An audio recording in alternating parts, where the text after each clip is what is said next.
Let me ask you something. What if I told you that getting rich has almost nothing to do with how smart you are or what fancy degree you have? Well, today we're diving into a true story that proves financial success is way less about what you know and way more about how you act.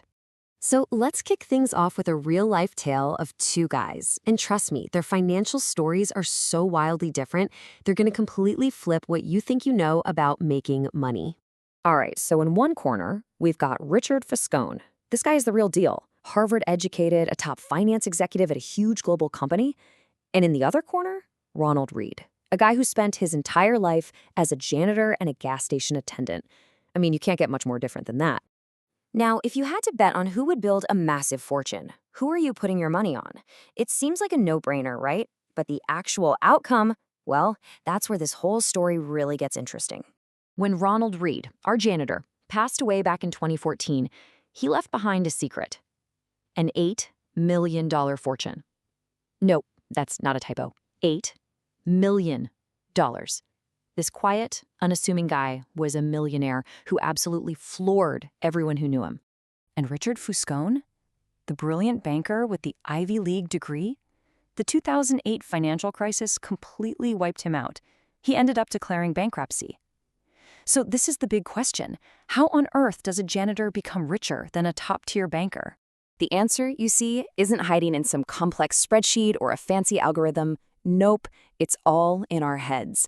It turns out that when money is on the line, your own psychology is just so much more powerful than your intelligence. And this brings us to the core idea from the book, The Psychology of Money. It's such a simple but game-changing concept. Financial success isn't a hard skill. It's a soft skill. It's not about what you know, it's about how you behave.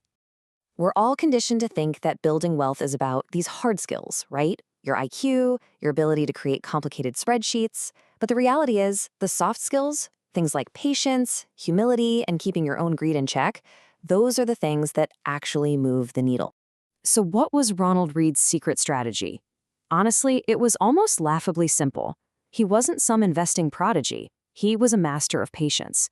He just lived below his means, saved every penny he could, and steadily invested in solid blue-chip stocks for more than 40 years. He let the magic of compounding do all the heavy lifting for him. Okay, so if Reed's secret weapon was humility and patience, what was Foscone's downfall? This leads us to the psychological traps that can wreck even the smartest people out there: greed and its very close cousin, ego. To really get this, we need to talk about something called the man in the car paradox.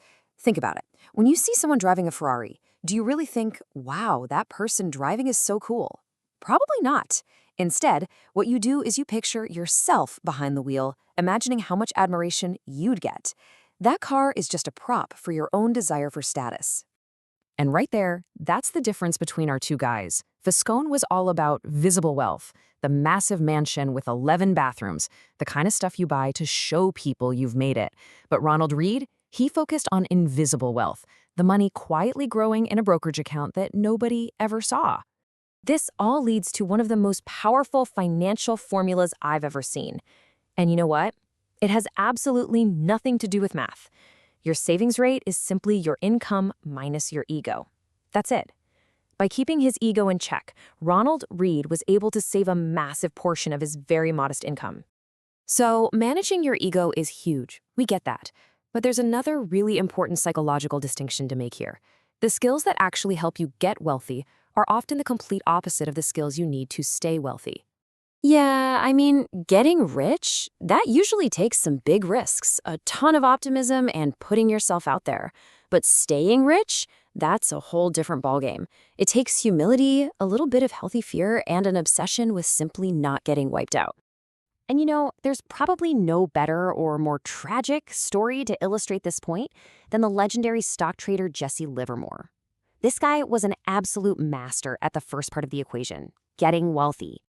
So get this, during the infamous 1929 market crash, Livermore shorted the market and made what would be over $100 million in a single day.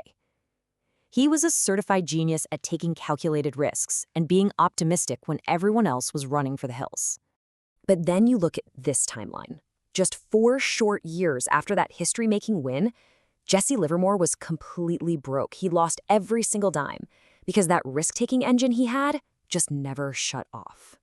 And that's the whole tragedy of it. Livermore, a lot like Fuscone, was brilliant at making money, but he just didn't have the humility or the paranoia needed to keep it.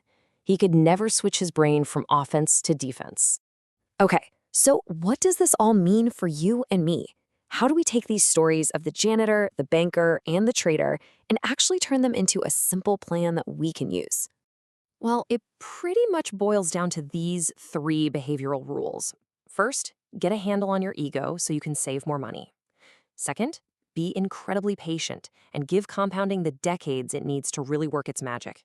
And third, and this one's huge, you have to learn to see market downturns not as a fine you get for doing something wrong, but as the fee you pay for admission to long-term returns. And hey, if you ever start to doubt the power of patience and long-term compounding, just take a look at Warren Buffett. An incredible 95% of his entire net worth was earned after his 65th birthday. His real secret isn't just being a great investor. It's being a great investor for an unbelievably long time. You know, at the end of the day, the biggest lesson from all these stories is this. Real, lasting financial success comes from defining your own goals on your own terms and not worrying about what anyone else is doing. Stop trying to keep up with the high flyers of the world. Just focus on your own behavior, your own patience, and your own timeline. That's the janitor's secret, and that's how you really win the game.